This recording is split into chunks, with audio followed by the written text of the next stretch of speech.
Kryetaria e Hamas, Armela Krasniqi, ka zhvilluar një vizitë 2 ditore në Shtetet e Bashkuara të Amerikës, ku është pritur në Departamentin e Shtetit. Në fokus të takimeve kanë qenë transparenca e pronësisë së medias, transpozimi i akteve europiane në legjislacionin shqiptar dhe iniciativat ligjore për rregullimin e tregut mediatik. Gjatë diskutimeve, Krasniqi prezantoi nismat e deritanishme të Hamas për rregullimin e platformave të shpërndarjes së videove, si dhe sfidat që lidhen me dezinformimin, gjuhën e urrejtjes dhe integritetin e informacionit në Shqipëri.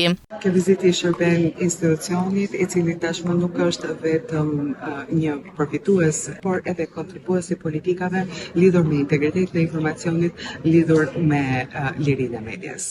Në Washington, Krasniqi zhvilloi gjithashtu një ndalesë në Universitetin John Hopkins, ku diskutuan sfidat e tregut mediatik dhe ndikimit teknologjisë, duke ndarë eksperiencën e Hamas në rregullimin e tregut audioviziv dhe përshtatjen me zhvillimet digjitale.